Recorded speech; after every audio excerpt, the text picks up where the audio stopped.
ये ग्रंथ पौराणिक चरित्र पृथु का विस्तृत वर्णन प्रस्तुत करता है, जो सूर्यवंशी राजा थे और भगवान विष्णु के अवतार माने जाते थे। इसमें उनके वंश, दुष्ट राजा वेना के शरीर से उनके जन्म, उनके राज्याभिषेक और वेना के पापों के कारण बंजर हो चुकी पृथ्वी को फिर से समृद्ध बनाने के उनके प्रयासों का वर्णन है। 1. पृथु एक सूर्यवंशी राजा और भगवान विष्णु के अवतार थे। 2. उसने पृथ्वी को गाय के रूप में अनाज और धन उत्पन्न करने के लिए मनाकर पृथ्वी की उर्वरता को बहाल किया। 3. उन्होंने सरस्वती नदी के किनारे 100 यज्ञ किए। और 4. उनके 5 पुत्र थे और उनकी पत्नी आर्ची ने उनकी चिता पर सती कर ली। अनुवाद।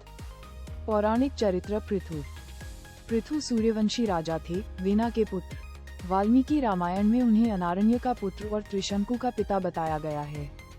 वे भगवान विष्णु के अवतार थे। स्वयंभुव मनु के वंशज अंक का विवाह मृत्यु की तुल्य पुत्री सुनीता से हुआ था। वेना उनके पुत्र थे। सिंहासन पर बैठते ही उन्होंने सभी यज्ञ और अनुष्ठान बंद कर दिए। ऋषियों ने मंत्रों से शुद्ध की गई कुश घास से उनका वध किया। सुनीता ने अपने पुत्र के शरीर को सुरक्षित रखा, जिसकी दाहिनी जांघ से ऋषियों ने एक छोटे कद के, छोटे चेहरे वाले पुरुष को उत्पन्न किया। उसने ब्राह्मणों से पूछा, मुझे क्या करना चाहिए? ब्राह्मणों ने कहा, निशे, बैठ जाओ।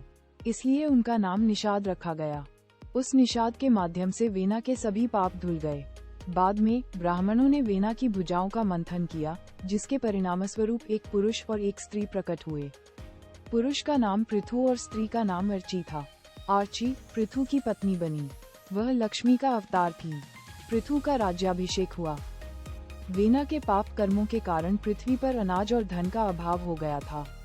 लोगों के कष्टों को दूर करने के लिए पृथु ने धनुष से पृथ्वी का पीछा किया।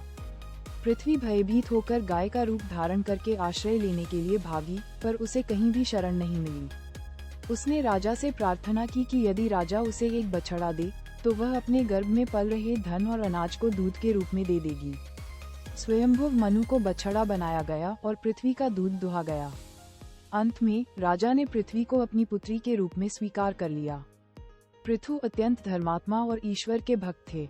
उन्होंने पवित्र सरस्वती नदी के तट पर ब्रह्मवर्त क्षेत्र में 100 यज्ञ किए। 100वें यज्ञ के दौरान ईर्ष्यालु इंद्र ने उनका घोड़ा चुरा लिया, जिससे वे क्रोधित होकर अपने धनुष पर बाण चढ़ा लिया। ऋषियों द्वारा मना किए जाने के बावजूद उन्होंने इंद्र को हानि पहुंचाना शुरू कर दिया, लेकिन ब्रह्मा ने उन्हें रोक दिया। इस पर धर्मात्मा पृथु ने अपना यज्ञ रोक दिया। पृथु ने प्रयाग को अपना निवास स्थान बनाया। स्वयं सनकादि वहां उपस्थित थे। अपने अंतिम दिनों में पृथु आर्ची के साथ तपस्या करने वन गए। वहां उन्होंने योग और ध्यान के माध्यम से अपना शरीर त्याग दिया। पृथु और आर्ची के 5 पुत्र थे, विजयाश्व, धूम्रकेश, हर्याक्ष, द्रविण और वृका। आर्ची ने अपने पति की चिता पर सती का व्रत लिया। यादव वंश के वृष के पुत्र पृथु का भी एक अन्य पुत्र था।